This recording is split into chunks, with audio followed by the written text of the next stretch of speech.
Assalamu alaikum students, welcome to the 30th lecture of analytic number theory. So lecture number 29 के अंदर हमने review किया arithmetic functions का और फिर कि उसकी आइडेंटिटीज हम किस तरीके से कंस्ट्रक्ट कर सकते हैं। उसके लिए हमने दो टूल यूज़ किए, एक बेल सीरीज़ के नाम से था, उसकी एप्लीकेशन हमने उससे पिछले लेक्चर में देखी थी कि किस तरीके से हम अरिथमेटिक फंक्शंस के दरमियान आइडेंटिटीज कंस्ट्रक्ट कर सकते हैं। और दूसरा तरीका हमने ये देखा एक डेरिवेशन को यूज़ करके, जो कि एज एन ऑपरेटर हमने डिफाइन किया था। और फिर उसे हमने एक सीलबर्ग आइडेंटिटी के नाम से एक आइडेंटिटी प्रूव की, जिसके दोनों साइडों के ऊपर अरिथमेटिक फंक्शंस आ रहे थे। और उस वक्त मैंने कहा था कि हम इसको एक थ्योरम के प्रूफ के अंदर यूज़ करते हैं, जिसको हमने प्राइम नंबर थ्योरम कहते हैं। प्राइम नंबर थ्योरम आपके कोर्स के स्कोप से तो बहुत बाहर है, ये एडवांस थ्योरम है और इसका जो अभी तक तो आपको इसकी स्टेटमेंट का भी नहीं पता, तो हम आज इसकी स्टेटमेंट के ऊपर भी कोई थोड़ी सी बात करेंगे कि ये प्राइम नंबर थ्योरम है क्या चीज़ है। बेसिकली एनालिटिकल थ्योरी का सबसे क्लासिकल सबसे पुराना रिजल्ट समझ सकते हैं आप, जैसे एनालिटिक नंबर थ्योरी जब वो स्टार्ट हुई है। तो ये सीलबर्ग आइडेंटिटी जो है उसके प्रूफ के अंदर यूज़ होती है। समझ लें कि जो प्राइम नंबर थ्योरम है उसके प्रूफ का स्टार्टिंग पॉइंट है, लेकिन मॉडर्न प्रूफ का, क्योंकि प्राइम नंबर थ्योरम के दो प्रूफ हैं, एक बहुत पुराना है 1896 में प्रूफ हुआ था और एक मॉडर्न है शायद 1948-1950 में सीलबर्ग ने प्रूफ किया था। तो इसी वजह से उसका नाम सीलबर्ग आइडेंटिटी है।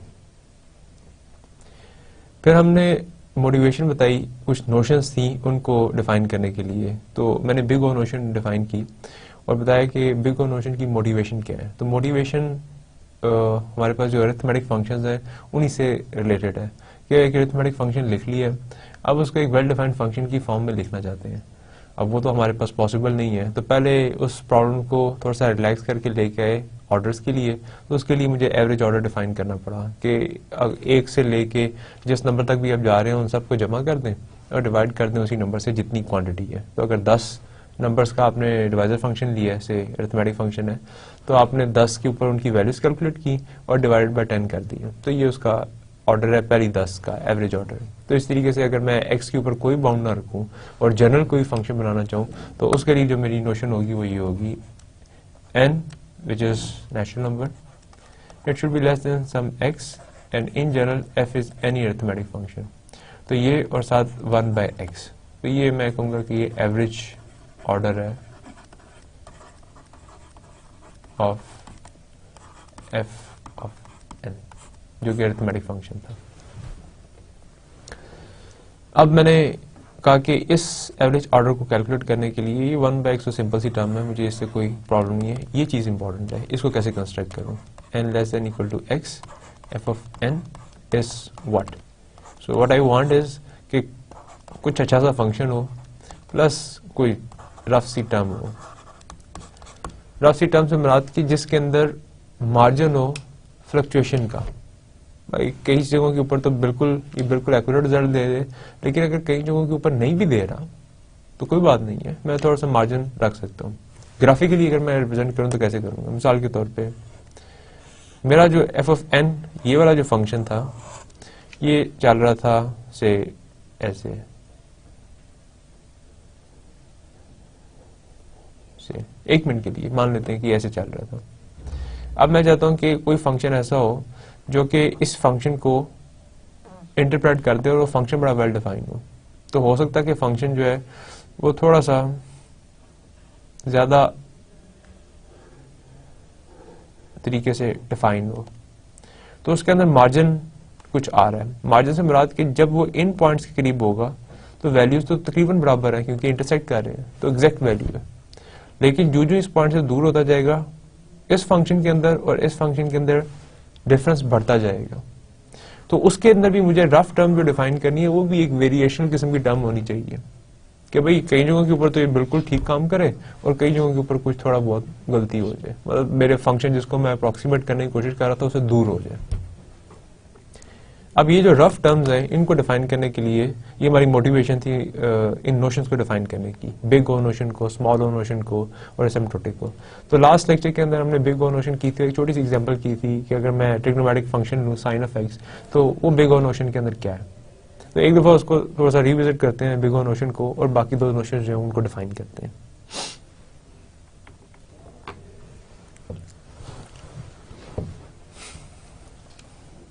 सो बिग वन नोशन ये थी कि if f of x is less than equal to, so modulus of f of x is less than equal to some constant times g of x for x greater than equal to a, यानी कि कोई stage मिल जाए, and I normally assume that f of x is a positive function.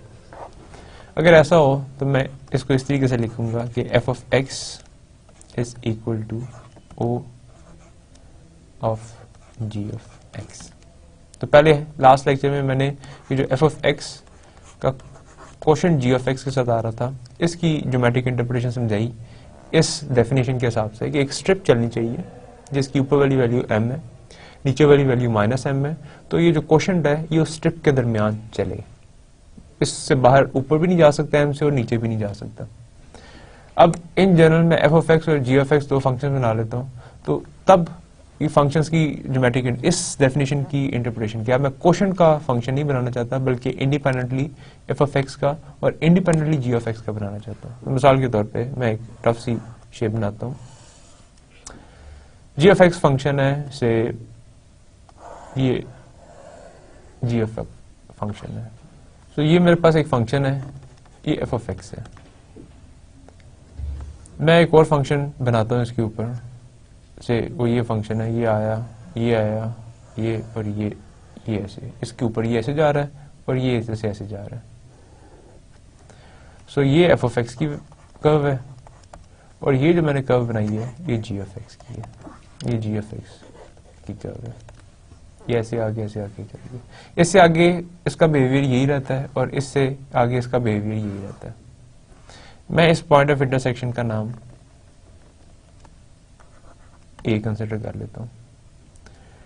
f of x इससे आगे positive ही रहेगा, modulus value भी उसकी positive ही है। ये वाला फंक्शन g of x इससे ऊपर ही है। मैं क्या ये लिख सकता हूँ कि f of x is less than equal to g of x for x greater than or equal to a, because on a f of a and g of a is this point। तो इसका मतलब है equality आ गई, और a से आप आगे चलते जाएंगे तो f of x नीचे रहना है, g of x ने ऊपर ही रहना है, क्योंकि f of x की वैल्यू जो है इसके कॉरस्पॉन्डिंगली ये वाली वैल्यू जो है, मिसाल के तौर पे आपने ये पॉइंट चूज किया, तो आप वैल्यूज कैसे निकालेंगे, जिधर ये कर्व को टच कर देगा, तो ये आपके पास ये पॉइंट अगर b है तो ये वाली वैल्यू f of b है, और ये वाली लाइन सीधी चलती जाएगी आगे, इधर जाके टच करेगी तो ये वाली वैल्यू g of b है। तो ऑफ कोर्स ये 0 से आप डिस्टेंस करें तो f of b का डिस्टेंस कम है और 0 से g of b का डिस्टेंस ज्यादा है। दिस मीन्स कि g of b is a greater number than f of b। ये अगर आप आगे चलाते जाए नंबर सारे के सारे, तो उन सब के अंदर g f of x जो है वो पहले मिल जाएगा, g of x ऊपर जाके मिलेगा सेम लोकेशन के ऊपर। इसका मतलब ये हुआ कि x जब a से आगे जाएगा तो ये इनइक्वालिटी हमेशा ट्रू रहेगी। इस इनइक्वालिटी को ऊपर वाली के साथ कंपेयर करते हैं। f of x mod is less than equal to m into g of x। f positive है तो मॉडुलस होना या f of x होना मेरे इस पर्टिकुलर एग्जांपल के अंदर कोई फर्क नहीं डाल रहा। कंपेयर करूं तो m की वैल्यू क्या निकलती है, m is 1। अब m के ऊपर मुझे छूट है कि m कोई भी कांस्टेंट हो सकता है, मैंने अज्यूम कर लिया 1 है, तो इसका मतलब क्या होगा, इस कर्व को देख के मैं ये कहूंगा कि f of x is equal to o of g of x। ये g of x जो टर्म है वो एक खास लेवल के ऊपर जाने के बाद f of x को डोमिनेट करना शुरू कर देती है। अब डोमिनेशन से क्या मुराद है, डोमिनेशन से सिंपली मुराद ये है कि ये इसकी अपर बाउंड बन जाती है, f of x ने इससे कम ही रहना है, इससे ऊपर नहीं जा सकता। अब इसके अंदर एरर क्यों है, मैं इसको एरर टर्म क्यों कह रहा हूँ। आप एक नया फंक्शन डिफाइन करते हैं, वो कहते हैं मैंने ये बनाया हुआ फंक्शन कि जी f of x जो है वो o of g of x है। आप कहते हैं नहीं, एक और कर्व थी वो ऐसे आ रही थी, ऐसे आई और इधर से ऐसे चली गई, इस कर्व का नाम आप रख लेते हैं t of x। ये कर्व t of x है। अब आप t of x को और f of x को कंपेयर करना शुरू कर देते हैं, तो क्या f of x को मैं इस तरह लिख सकता हूँ कि f of x भी o of t of x होगा, क्योंकि एग्जैक्टली इस लेवल के बाद t of x ने भी ऊपर ही रहना है। तो मैं ये कह सकता हूँ कि t of x is greater than equal to g of x when this level is attend, यानी कि a से x आगे चले जाए तो t ऑफ x जो है वो g ऑफ x से बड़ा ही रहेगा। अगर बड़ा ही रहेगा तो इसको मैं फिर से कंपेयर कर सकता हूँ, ये सेटिस्फाई हो रही है, इसका मतलब है कि f ऑफ x जो है वो o of g of x है, इसका मतलब है f of x o of t of x है। अब g ऑफ x एक अलग फंक्शन था, t ऑफ x एक अलग फंक्शन था, आप एक ही फंक्शन को क्लेम कर रहे हैं कि वो g ऑफ x भी है, एक ही कर रहे हैं t ऑफ x भी है। क्या ये ट्रू है? यस इट इज ट्रू, बिल्कुल ठीक है, इसमें कोई प्रॉब्लम नहीं है। आप सिर्फ ये बता रहे हैं, मतलब मैं नंबर्स के अंदर आपसे पूछता हूँ, मैं एक नंबर लिखता हूँ x इज इक्वल टू 2, मैं कहता हूँ एक बड़ा नंबर लिख के दिखाएं इससे, आप में से एक आदमी उठता है वो 5 लिख के दिखा देता है, उसने ठीक किया, मैंने सिर्फ ये डिमांड की थी कि 2 से बड़ा नंबर लिख के दिखाएं। एक और स्टूडेंट आता है वो 600 लिख देता है, वो भी ठीक है, क्योंकि मेरी तो सिर्फ डिमांड थी कि 2 से बड़ा नंबर लिख के दिखाएं। एक बंदा आके 1 लाख लिख देता है, वो भी ठीक है, ज्यादा एक्यूरेट। अब हमारा इधर कंसर्न क्या है, हम क्योंकि ओरिजिनल टर्म को अप्रोक्सीमेट करना चाह रहे हैं एफ ऑफ एक्स को, तो जितना मैं एफ ऑफ एक्स से करीब होऊंगा उतना मेरे लिए वो जो मेरा कंसर्न है, वो जो एवरेज ऑर्डर वाला, वो ज्यादा अच्छे तरीके से जस्टिफाई होगा कि मैं एफ ऑफ एक्स को देखना चाह रहा था कि वो किसके है। तो अब ये वाली टर्म्स के अंदर f of x o of t of x भी होगी, o of g of x होगी, एक और फंक्शन ऊपर जा रहा है उसके भी होगी, अगर एक फंक्शन इसके दरमियान आ रहा है उसके भी होंगे। इनके दरमियान कितने फंक्शन बन सकते हैं? इनफिनिट में नहीं बन सकते हैं। तो मैं इसका मतलब है कि इधर जितनी मर्जी टर्म्स लगा सकता हूँ। हमारा काम यही होता है कि एरर टर्म को बेहतर से बेहतर बनाना, कि अब जो है ना एरर को इम्प्रूव करें और फिर कहें कि जी इससे ज्यादा मेरे ख्याल में नहीं हो सकता, तो वो ऑप्टिमम टर्म निकालना हमारा कंसर्न होता है। अब कुछ ये तो उसकी एफ ऑफ एक्स और जी एफ एक्स की टर्म के अंदर होगी। अब जरा ऐसी कुछ एग्जांपल्स फिर दोबारा रिविजिट करते हैं। से आपके पास पहली मैंने दी थी साइन ऑफ एक्स, इसका मॉड जो है वो लेस देन इक्वल टू 1 है। मैं इसको कंपेयर करूंगा, अगर f of x mod is less than equal to 1 into 1, और इसका मतलब है कि इधर मैं रख लेता हूँ, सो मैं पहले लिख लेता हूँ m into g of x.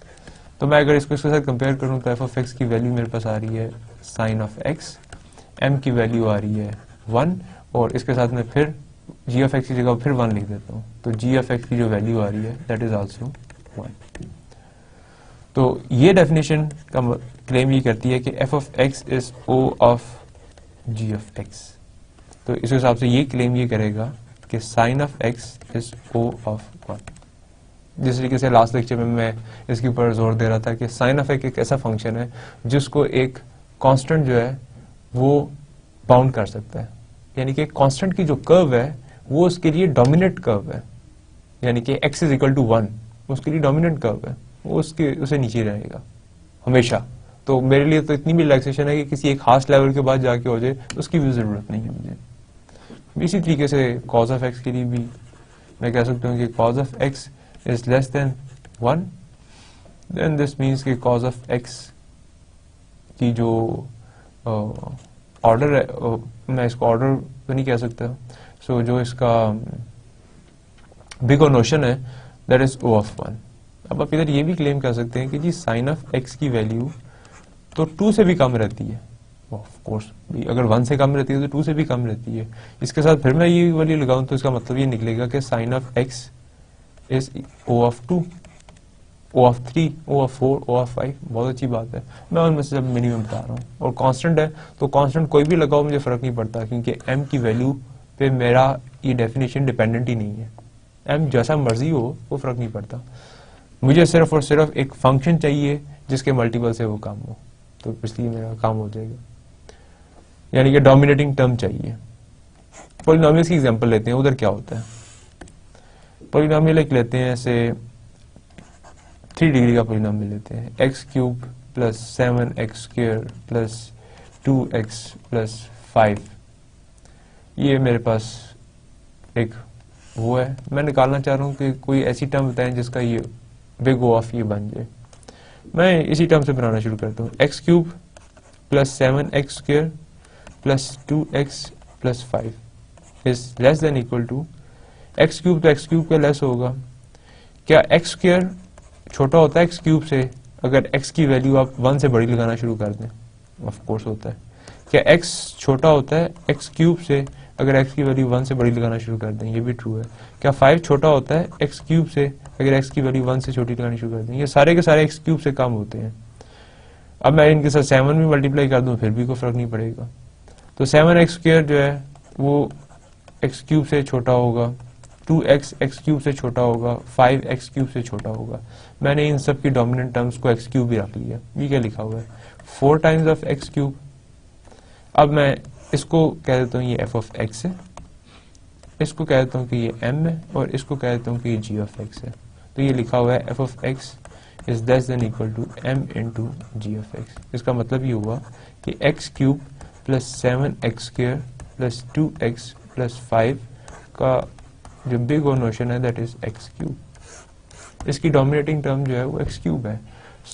Plus minus हो रहा है, थोड़ा सा कब ऊपर जाएगी नीचे आएगी इन टर्म्स की वजह से, लेकिन एट द एंड इसने बिहेव इस तरीके से करना है, एक्स क्यूब के तरीके से। मैं इन सारी टर्म्स को x4 भी लगा सकता था, तब भी ये ट्रू रहता। मैं ये भी कह सकता था कि ये o ऑफ x4 है, तब भी ठीक है। लेकिन मैं जितना क्लोज आ सकूं, जितना ऑप्टिमम उस कर्व को अंदाजा लगा सकूं, जज कर सकूं, मेरा कंसर्न ये है, मैं उस लेवल तक जाना चाहता हूँ। नेक्स्ट देखते हैं कि इसके अर्थमेटिक्स कैसे होता है, यानी कि दो आप ऑर्डर वाली टर्म्स को आपस में ऐड करें तो क्या आंसर आएगा। मिसाल के तौर पे आप लिखते हैं o of x plus o of x, ये क्या चीज बनेगी। आप लिखते हैं o of x plus o of x square, ये क्या बनेगा। आप लिखते हैं o of x plus sine of x, ये क्या बनेगा। मतलब लेट्स सपोज आप इनके आंसर निकालना चाहते हैं, क्या बनेगा।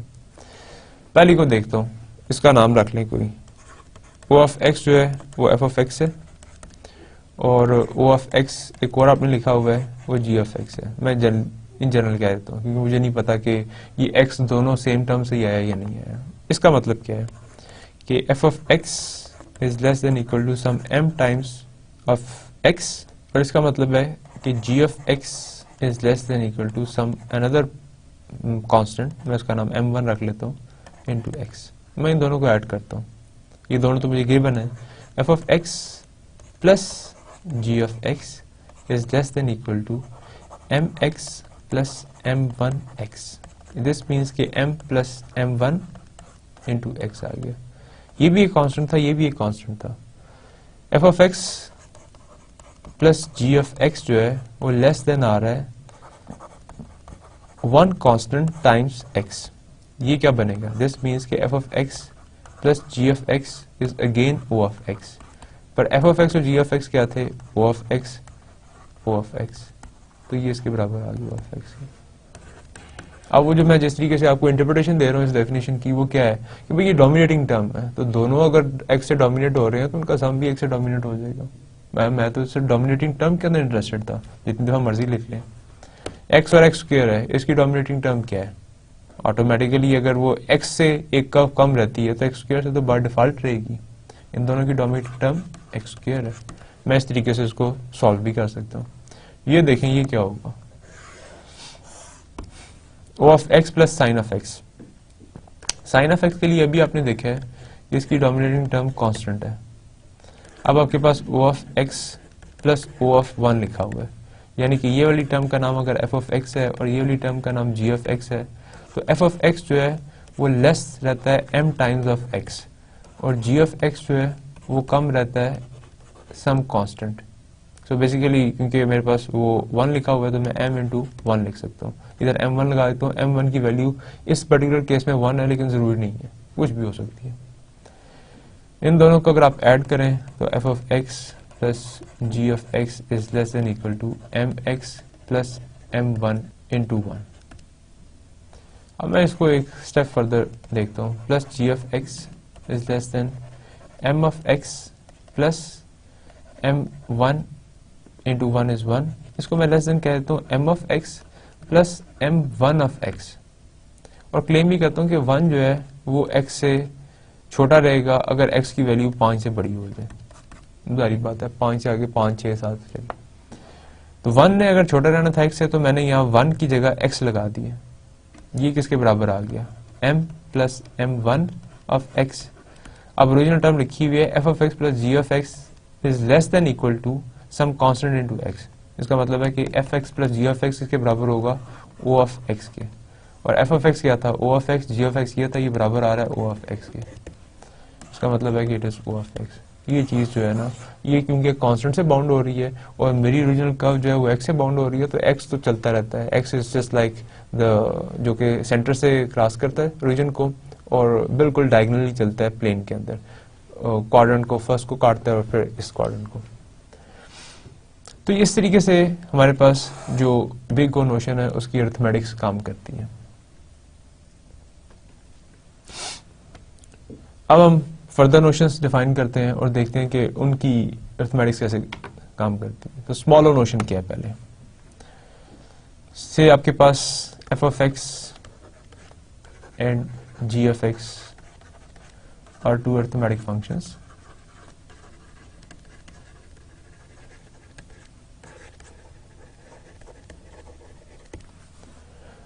और आप कहते हैं कि limit x approaches to infinity f of x over g of x is equal to 0। अगर ये आ जाता है देन आप कहेंगे कि f of x is small o of g of x। ये स्मॉल ओ नोशन की डेफिनेशन है।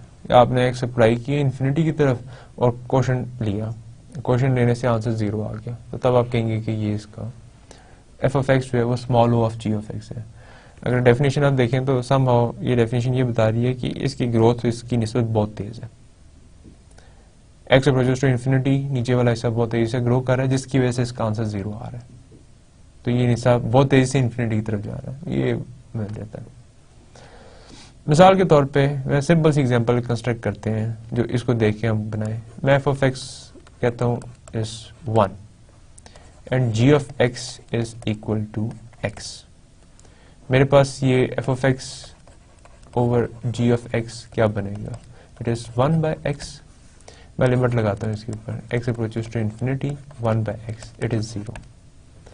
this means what, 1 is equal to o of x, small o of x। के 1 के लिए जो टर्म इसकी निस्बत बहुत तेजी से जाती है, जो कि इधर से क्लियर है कि जी ऑफ एक्स की ग्रोथ बहुत तेज है, इसके कंपैरिजन में वो एक्स की टर्म है। अब आप कहें कि g limit x approaches to infinity 1 x square हो तो फिर क्या होगा, दैट इज आल्सो 0।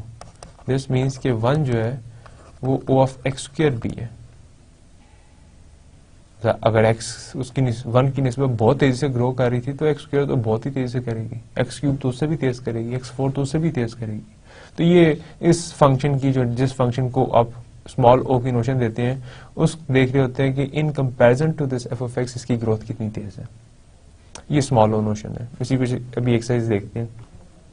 पॉलिनोमियल्स के अंदर देखते हैं, दो पॉलिनोमियल्स को कंपेयर करते हैं। से एफ ऑफ एक्स कंसिडर कर लेते हैं डिग्री 1 का पॉलिनोमियल, और बल्कि इसको जनरल 2x + 7 लिख लेते हैं, और जी ऑफ एक्स कंसिडर कर लेते हैं डिग्री 2 का पॉलिनोमियल, से simply x² + 1।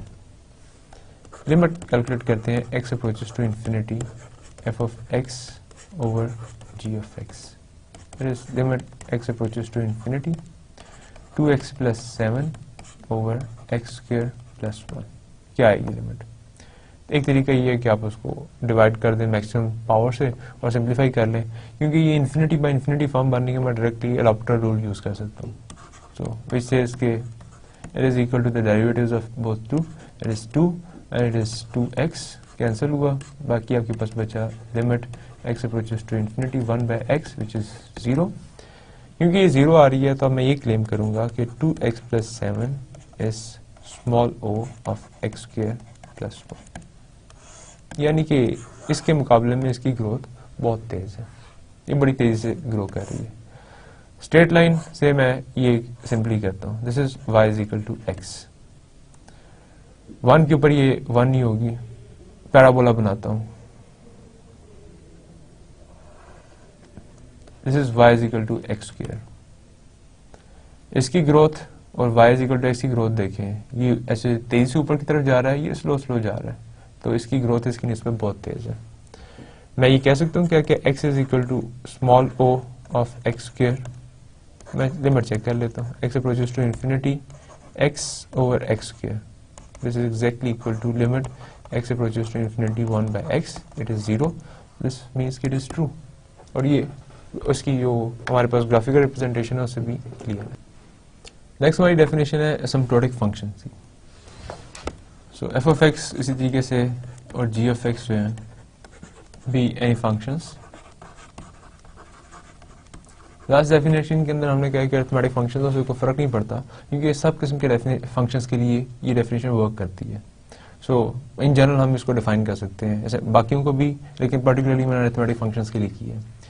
So F of x और जी ऑफ एक्स कोई भी फंक्शन है, if limit x approaches to infinity f of x over g of x is equal to 1, then we say f is asymptotic to g, and notation is इस जो particular type है उसकी notion नहीं है, f of x is asymptotic to g of x, ये इसकी notation है। तो पहलों के लिए मैं कैपिटल O डाला, f of x is equal to capital O of g of x। Second के लिए f of x is equal to small o of capital of g of x। And then third के लिए हमने कहा कि ये वाली नोशन है कि f of x इस तरह एक टिल्ड है and then g of x, this means कि f of x is asymptotic to g of x। अब ये कैलकुलेट करेंगे, अगर आंसर 1 आ रहा है दिस मीन्स कि वो दोनों फंक्शन सम हो सेम बिहेव कर रहे हैं, यानी कि एक खास लेवल के बाद x अप्रोचेस टू इंफिनिटी का मतलब है, मतलब x बहुत बड़ा होता जा रहा है, इसकी वैल्यूज और इसकी वैल्यूज इक्वल आ जाएंगी। मिसाल के तौर पे इसकी वैल्यू 3 आती है, इसकी भी 3 आती है, 3 से कैंसिल होगा तो आंसर 1 आएगा। सो अगर दोनों की वैल्यूज इक्वल आनी शुरू हो गई हैं तो मीन्स कि एक लेवल के बाद ये ऑलमोस्ट सेम फंक्शन है। एग्जाम्पल कंसिडर करते हैं पॉलिनोमियल्स में से, एफ ऑफ एक्स कंसिडर करते हैं 2x से and g of x consider करते हैं से 2x प्लस 1000। लिमिट अप्लाई करते हैं, x approaches to infinity 2x over 2x plus 1000 is equal to, जिस तरीके से आप मर्जी करना चाहिए, मैं फिर एडाप्टर रूल लगाऊंगा क्योंकि ऊपर भी इंफिनिटी है नीचे भी इंफिनिटी है। So limit x approaches to infinity it is 2 and it is also 2, cancel हो गया, आंसर इज 1। दिस मीन्स के 2x is asymptotic to 2x plus 1000। Interpretation क्या होगी? इंटरप्रिटेशन इस डेफिनेशन की ये है कि 2x और 2x प्लस 1000 एक खास लेवल के बाद एक ही चीज है, कोई फर्क नहीं पड़ेगा। ये आप जो 1000 का फर्क डाल रहे हैं ये मामूली सा फर्क रह जाएगा। क्यों रह जाएगा? आप कह रहे हैं x अप्रोच करेगा इंफिनिटी को, x की पावर अगर आपने 10 लगाई हो, x की कीमत 10 लगाई हो तो 2 into 10 20 में और 1020 में तो बाकी फर्क है, लेकिन x जा किधर है? इंफिनिटी की तरफ।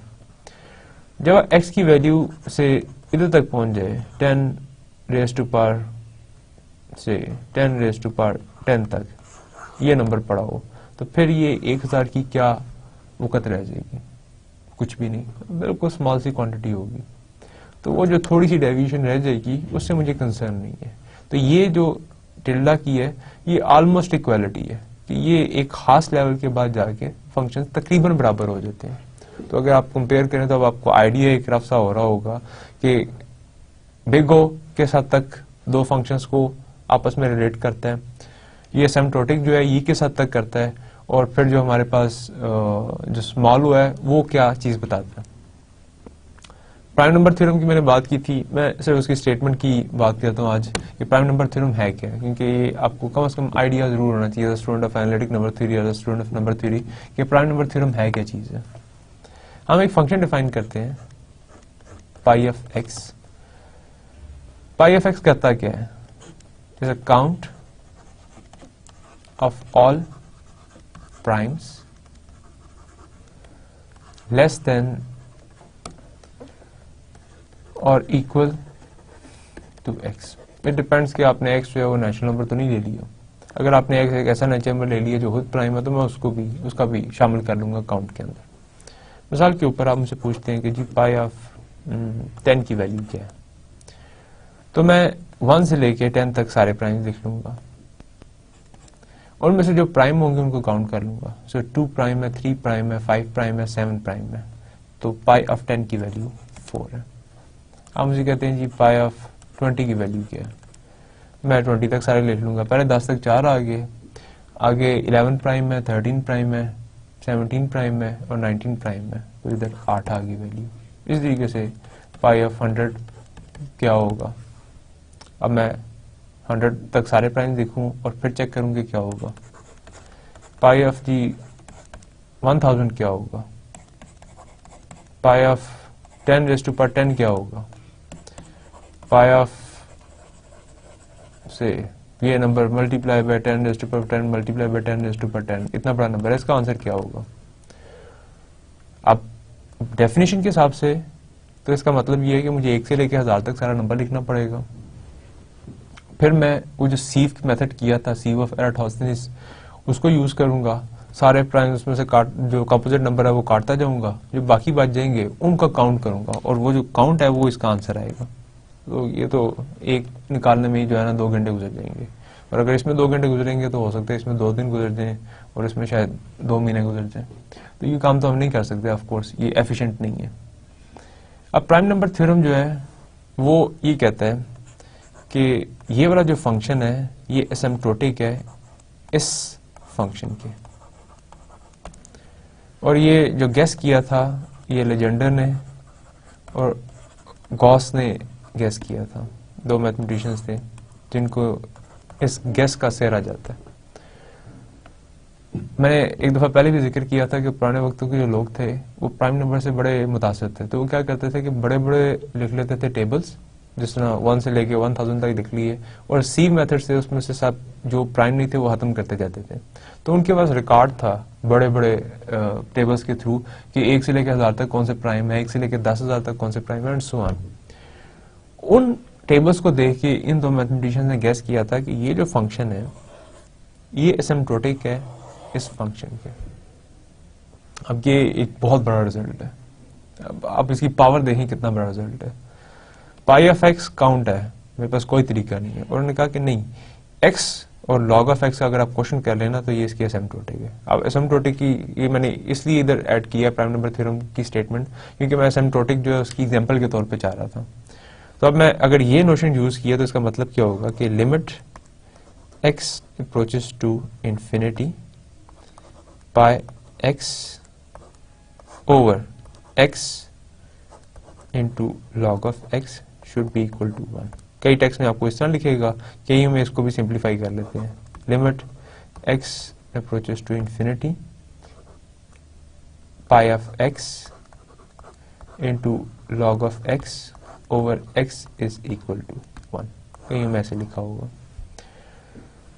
अब आप इस एसिम्प्टोटिक होने की वजह से अगर डेफिनेशन पे जाएं तो वो कहता है कि ये वाला जो फंक्शन है और ये वाला फंक्शन है ये खास लेवल पे जाके सेम हो जाएंगे और वो वैल्यू एक्स की बहुत बड़ी वैल्यू होगी। मिसाल के तौर पे ये इन वैल्यूज के ऊपर हो सकता है ये गलत काम करे, लेकिन जब एक्स की बहुत बड़ी वैल्यू लगाएंगे तो फिर ये सही काम करेगा। ये इसकी डेफिनेशन है, और इसको प्रूफ किया था फर्स्ट टाइम, इसका प्रूफ था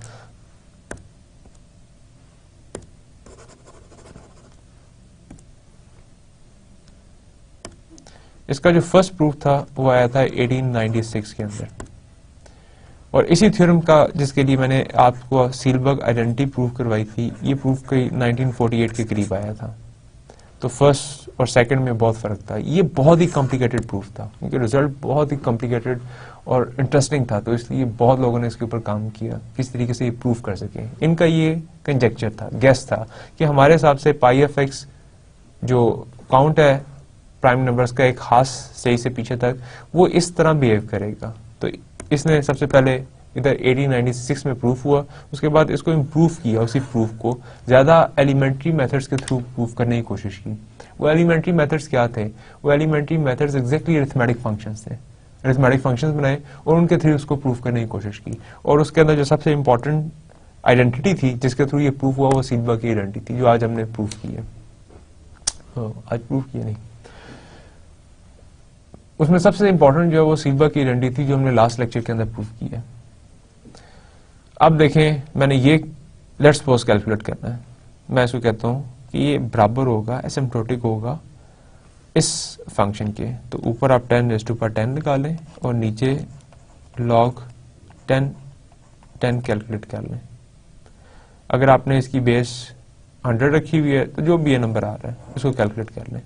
जो इसका आंसर आएगा इसको कैलकुलेट करना मसला नहीं है आपके लिए, क्योंकि कोई टेक्नोलॉजी नहीं है इसमें। 10 की पावर 100 10 तक मुश्किल है, बड़ी कैलकुलेशन है, लेकिन कैलकुलेट हो सकता है, 5 मिनट में हो सकता है। तो ये आप कैलकुलेट करें और ये कैलकुलेट करें, डिवाइड करें, जो आंसर आ रहा है रफली 10⁻10 के पीछे इतने प्राइम्स पड़े हुए हैं। तो ये प्राइम्स के सम हाउ काउंट और उसकी डिस्ट्रीब्यूशन के बारे में बहुत बड़ा रिजल्ट है। अब क्योंकि जिस तरह आपको क्लियर एप्लीकेशन के अंदर जब हम नंबर्स फंक्शंस अरिथमेटिक फंक्शंस को डिस्कस करेंगे तो हम इन नोशंस को यूज करेंगे। अब इन नोशंस का आपस में भी रिलेशन है। मिसाल के तौर पे देखते हैं,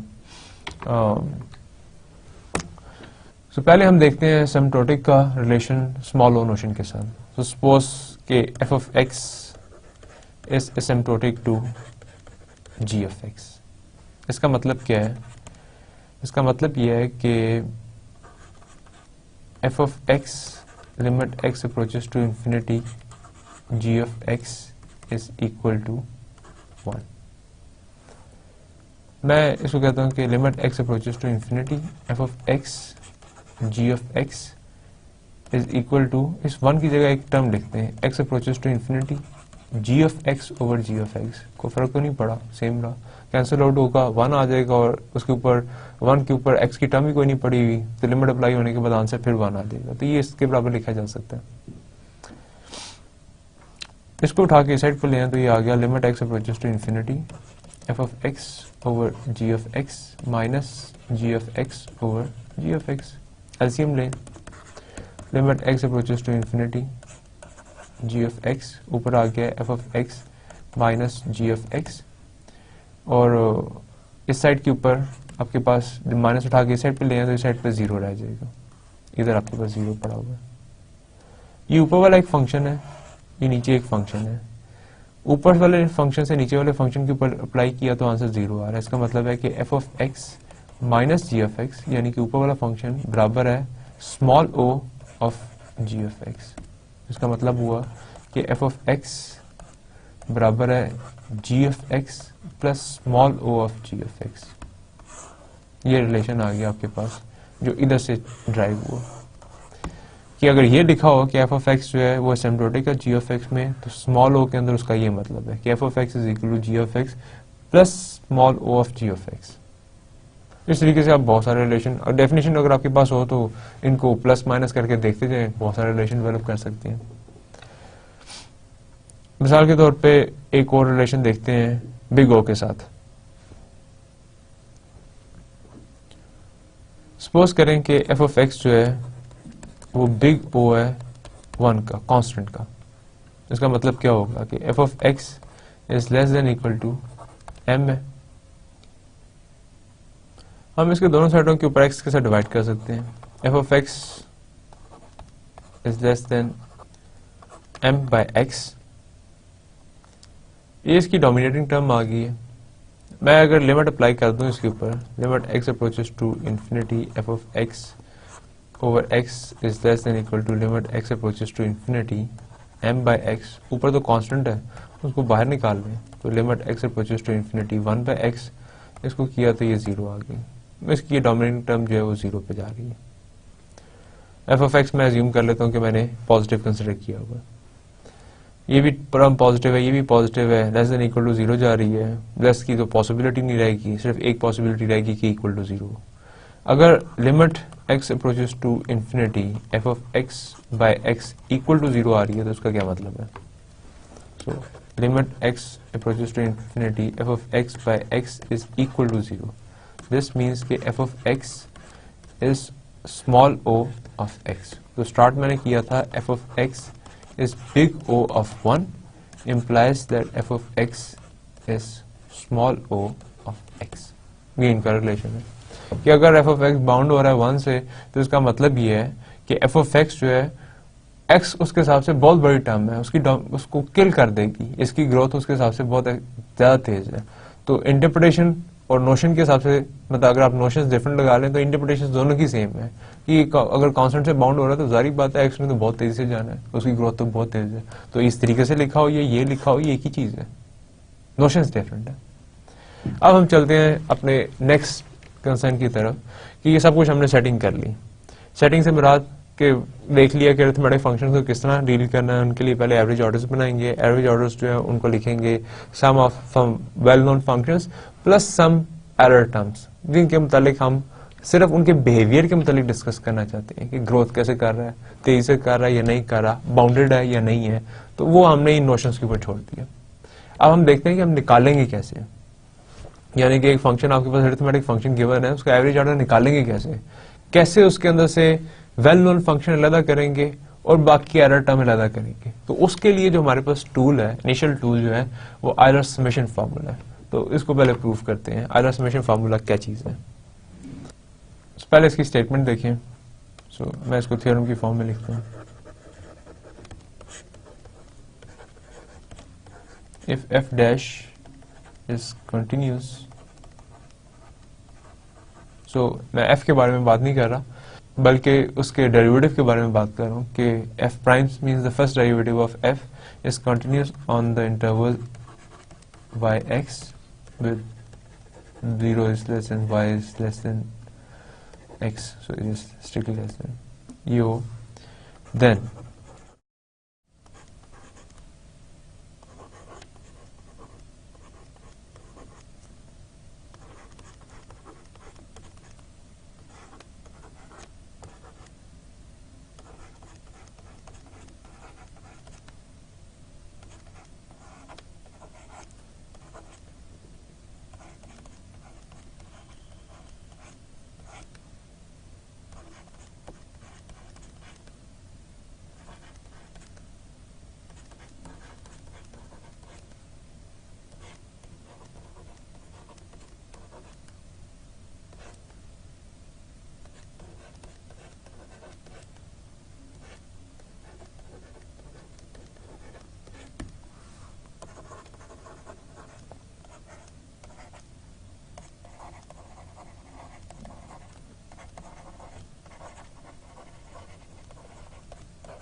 अगर आप इस एक्सप्रेशन को देखें तो मैं लेफ्ट साइड के ऊपर क्लेम ये कर रहा हूँ कि फंक्शन की वैल्यूज चाहिए मुझे एक y से लेके x के अंदर, और n जब भी मैं लिखूंगा तो n का मतलब होगा नेचुरल नंबर। तो मैंने एक इंटरवल दे दिया और कहा कि उस इंटरवल के अंदर जितने नेचुरल नंबर्स आ रहे हैं आप मुझे उसके ऊपर सम दें कि उसके ऊपर अरिथमेटिक फंक्शन का सम क्या आएगा। तो कहता है कि वो बराबर होगा इस टर्म के integration y to x f of t and dt। सो जो भी फंक्शन है उसके अंदर अब t और dt, अब ये फंक्शन जो है ना ये सिर्फ अरिथमेटिक्स पे नहीं चल रहा, कैलकुलस के पॉइंट ऑफ व्यू से एक फंक्शन है, उसकी इंटीग्रेशन हो रही है। t minus bracket function of t, bracket function का मतलब आपको पता है 2.5 का ब्रैकेट फंक्शन 2 है। तो इंटीजर जो सबसे बड़ा हो छोटों के अंदर से, तो 2.5 से नीचे जितने इंटीजर्स हैं, छोटे जितने इंटीजर्स हैं उनमें से जो सबसे बड़ा है वो 2 है।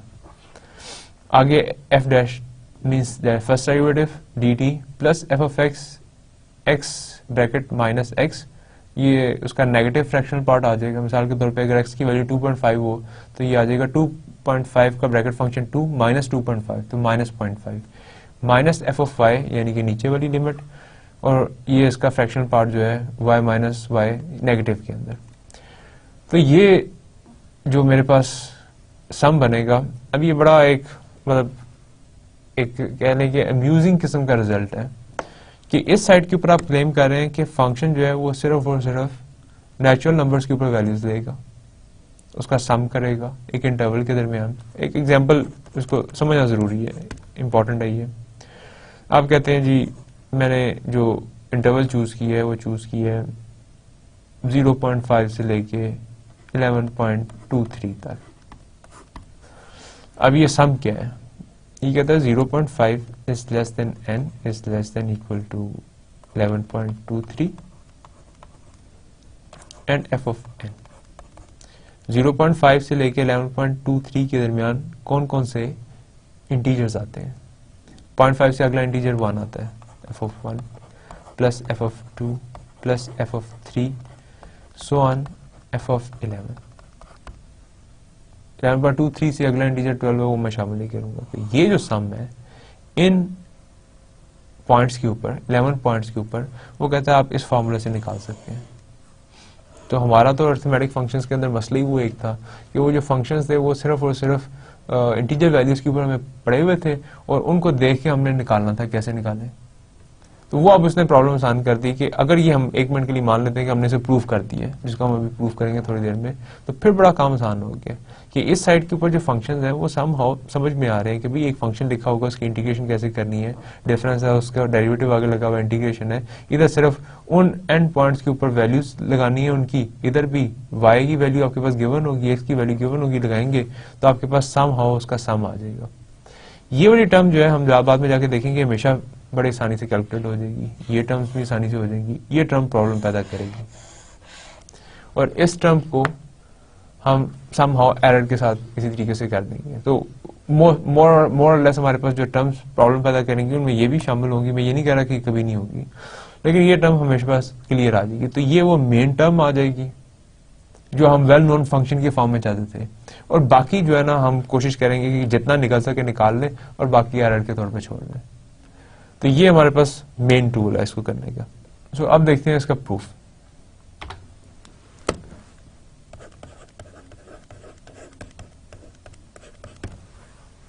सबसे पहले हम ये लिखते हैं n-1 से लेके n, यानी कि n की वैल्यू कोई भी इंटीजर लगा लें, 2 से 3 तक है। इधर मैंने लगा दिया t का ब्रैकेट फंक्शन, आगे लगा देता हूँ फर्स्ट डेरिवेटिव ऑफ t और dt, और क्वेश्चन पूछता हूँ कि ये किसके बराबर आएगा।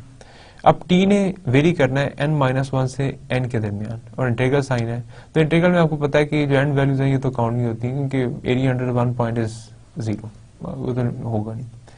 इसका मतलब t की वेरिएशन रहनी है n-1 से लेके n के दरमियान। से मिसाल के तौर पर t की वेरिएशन रहनी है 2 से लेके 3 के दरमियान, 3 से लेके 4 के दरमियान, 4 से लेके 5 के दरमियान। तो 4 से लेके 5 के दरमियान अगर आप एंड पॉइंट्स को छोड़ दें तो जो अंदर वाली वैल्यूज है, से आपने इधर 4 है इधर 5 है, तो 4 और 5 के अंदर वाली वैल्यूज पे जब आप ब्रैकेट फंक्शन अप्लाई करेंगे तो आंसर क्या मिलेगा, वो हमेशा नीचे वाला आपको आंसर मिलेगा n-1। तो ये आ जाएगा बराबर n-1 और f dash of t and dt। n-1 t से इंडिपेंडेंट है, वेरिएबल ही नहीं है, n-1 को निकाला जा सकता है। It is n-1 into n f dash of t and dt। और ये क्योंकि खुद ही पड़ा हुआ डिफरेंशियल, तो हम fundamental theorem of calculus apply करके इसको कह सकते हैं कि इट इज n-1, और ये f ऑफ t की लिमिट्स आ जाएंगी n और n-1 में, which is equal to n-1 and f of n minus f of n-1। इसमें से मैं इसको अलाइक टर्म्स बनाने के लिए n-1 की मल्टीप्लिकेशन पहले f ऑफ n से करूंगा, फिर n-1 की मल्टीप्लिकेशन f ऑफ n-1 से करूंगा। इसके अंदर n और f ऑफ n को रद्द कर लेता हूँ और माइनस f ऑफ n को रद्द कर लेता हूँ, minus n-1 f of n-1। इस टर्म को उठा कर लास्ट पे ले जाता हूँ, इस n into f of n पहली टर्म, दूसरी टर्म ये लिख लेता हूँ n-1 into f of n-1, और ये टर्म लास्ट पे चलेगी माइनस f ऑफ n। तो ये मेरे पास इसका सम आ गया n-1 से n t f dash of t and dt, ये इसके बराबर होगा। अब मैं सम करना चाहता हूं बेसिकली y से x के दरमियान, लेकिन क्योंकि ये टर्म्स मैंने सिर्फ इंटीजर्स के लिए डिफाइन किए हैं, तो मैं अब इसको रिप्लेस कर लेता हूं फिलहाल एक स्टेप के लिए इसके अंदर y से x के दरमियान। इसका नाम रख लेता हूं k और इसका नाम रख लेता हूं m, कि m जो है वो y का इंटीजर फंक्शन है जो नीचे वाली है, और k जो है वो x का इंटीजर फंक्शन है। तो अगर ये इंटीजर्स होंगे तो बहुत अच्छी बात है, मैं डायरेक्टली अप्लाई कर लूंगा, और अगर नहीं होंगे तो मैं उनके इंटीजर फंक्शन निकाल लूंगा और फिर उसके ऊपर अप्लाई करूंगा। अब ये m से k के अंदर अगर ये वाली चीज मैं लिखूं t and f dash of t dt, ये क्या बनेगी? तो मैं इसको स्प्लिट कर लूंगा, इसको पहले m से m प्लस 1 के अंदर चलाऊंगा t and f dash of t dt plus अब फिर m प्लस 1 से m प्लस 2 के अंदर चलाऊंगा वही t and f dash of t dt, चलाता जाऊंगा यहाँ तक कि जो लास्ट टर्म होगी उसके अंदर यहाँ k होगा और यहाँ k माइनस 1 होगा t and f dash of t and dt। अब ये जो हर टर्म है इसका मुझे पता है कि आंसर क्या आना है, क्योंकि हर टर्म के अंदर स्पेशल ये है कि नीचे जो इंटीजर लगा हुआ है ऊपर उसका एक ऐड करके है, तो ये भी नीचे n-1 था और ऊपर उससे एक ऐड करके है, तो n-1 प्लस 1 इज n। तो इन सब के आंसर्स का मुझे पता है। ये सम कितना चलेगा?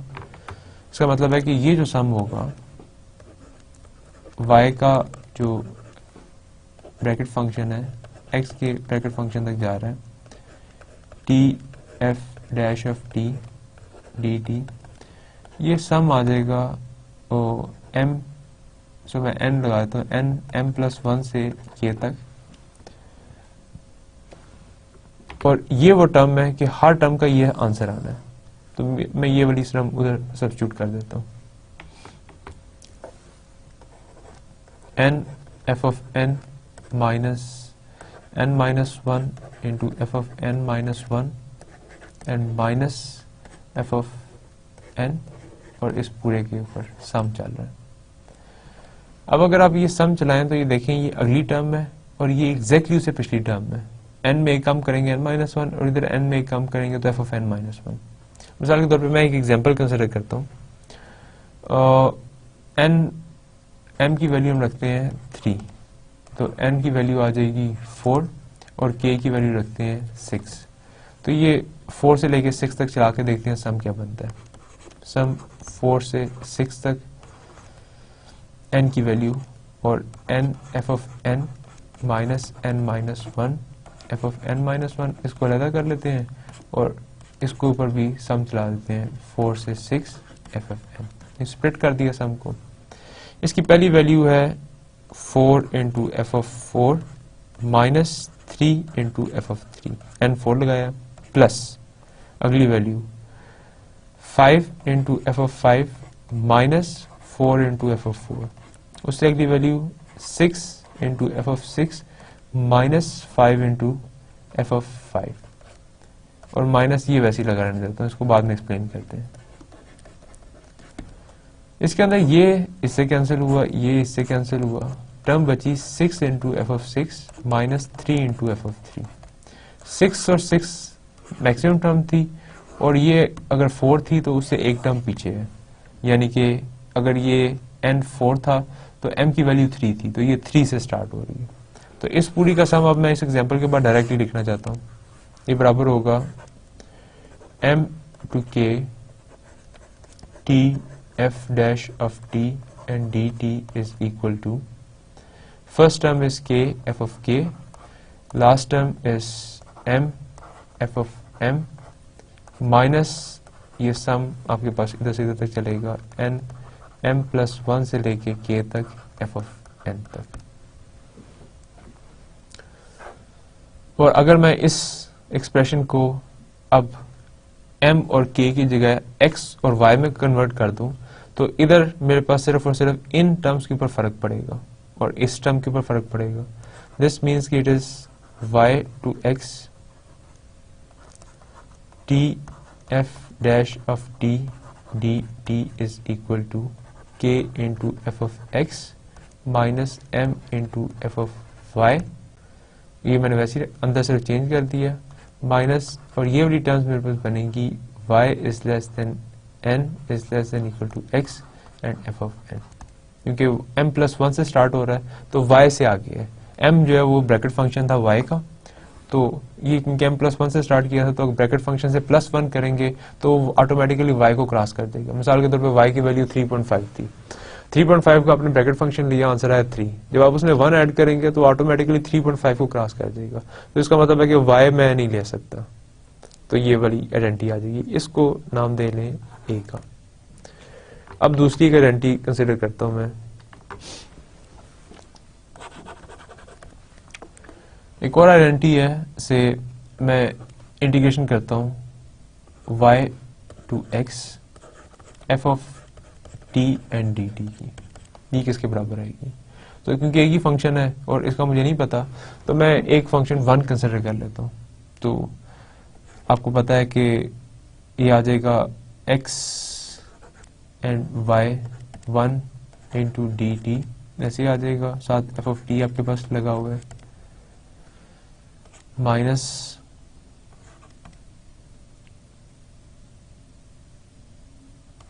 y to x, first derivative of इसका t का आ गया, और जो इसका इंटीग्रल आएगा that is t and dt, उसको आप कंसिडर करेंगे it is f of t and t, limits आ गई x और y पे, माइनस ये आपके पास आ गया y to x f dash of t into t dt, इसके ऊपर अप्लाई करेंगे तो it is x into f of x minus y into f of y minus y to x f dash of t into t and dt, इसको नाम दे लें b का, y to x f of t and dt।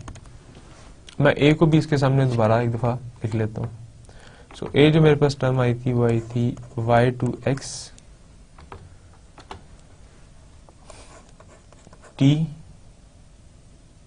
Into f dash of t dt is equal to k into f of x minus m into f of y minus y less than n is less than equal to x into f of n, ये थी a। इन दोनों terms को आपस में subtract करते हैं, subtract करेंगे एक के साइन नेगेटिव हो जाएंगे और दूसरे के वैसे आ जाएंगे। सो मैं कॉरस्पॉन्डिंग टर्म्स को कॉरस्पॉन्डिंग टर्म्स के अंदर सब्ट्रैक्ट करता हूँ। से ऊपर वाली टर्म लिख ली y to x f of t dt minus y to x t and f dash of t dt। इन टर्म्स के अंदर से मैं f ऑफ x और ऊपर से नीचे माइनस करूंगा तो x माइनस k आ जाएगा, इसको इसमें से माइनस करूंगा तो नीचे वाली टर्म नेगेटिव की आएगी, it is minus f of y, common निकल आया तो y माइनस m आ जाएगा,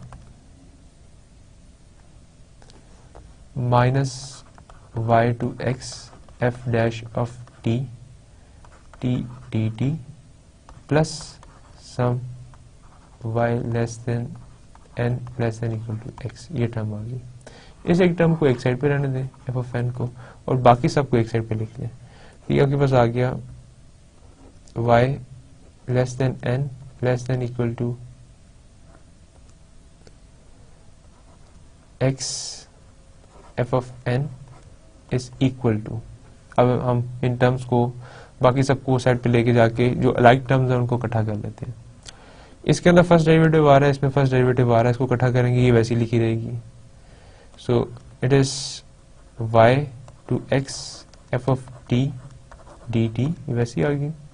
इसने उधर जाना तो वो प्लस की हो जाएगी, प्लस t जो है वो प्लस का होगा तो it is t minus t y to x और f dash of t and dt। तो इन दो टर्म्स के साथ ये हो गया, प्लस ये दोनों टर्म्स उस साइड पे जाएंगी तो इनके साइन चेंज हो जाएंगे, minus f of x minus k किसकी वैल्यू थी, ब्रैकेट फंक्शन ऑफ x की, माइनस f ऑफ y, ये उधर जाके प्लस होना था प्लस हो गया, और आपके पास y minus bracket function of y, क्योंकि m उसकी वैल्यू थी। ये अगर आप देखें तो e एग्जैक्टली हम प्रूफ करना चाह रहे थे, ये आयलर समेशन फार्मूला था। तो मैं इसको अब दोबारा एक दफ़ा जाके देखते हैं जो मैंने शुरू में लिखा था कि y less than n is less than equal to x f of n y to x पे रेंज करेगा t minus t f dash of t आएगा f ऑफ x ये ब्रैकेट फंक्शन माइनस x आएगा minus f of y bracket function of y minus y। तो यही हमने exactly last term पे ये निकाल लिया। सो ये माइनस साइन बाहर निकालेंगे तो ब्रैकेट फंक्शन पहले आ जाएगा, इसका भी माइनस साइन पहले निकालेंगे तो यहाँ दोनों साइडों पे प्लस आ जाएगा। ये हमने प्रूव कर लिया समेशन फार्मूला। अब हम इसी समेशन फार्मूला को यूज करेंगे नेक्स्ट लेक्चर्स के अंदर देखने के लिए कि जो हम काम करना चाह रहे थे कि एक टर्म अलहदा हो जाए बाकी अदर टर्म हो जाए वो कैसे होंगी। तो अब नेक्स्ट लेक्चर के अंदर हम इसको अप्लाई करेंगे। आज हमने बिग ओ नोशन, स्मॉल ओ नोशन और सम प्रोडक्ट इन तीनों को डिटेल से देखा, ये क्या क्या करते हैं, इनकी इंटरप्रिटेशन क्या है, ये सब कुछ देखा। प्राइम नंबर थ्योरम फिर मैंने आपको इंट्रोड्यूस किया, उसकी स्टेटमेंट्स में बताई है और बेसिकली वो करता क्या है, स्टेटमेंट समझाने की कोशिश की है। और फिर हमने आयलर समेशन फार्मूला जो है वो आज प्रूव किया। नेक्स्ट टाइम हम इसकी कुछ इंपॉर्टेंट केस करेंगे कि मैं इसको कैसे अप्लाई करूंगा और फिर मोस्ट इंपॉर्टेंटली उसकी एप्लीकेशन डिस्कस करेंगे कि जो हम करना चाह रहे थे, एरर टर्म को डील करना चाह रहे थे, वो कैसे आएगी। Thank you very much for your patience. अल्लाह हाफिज़।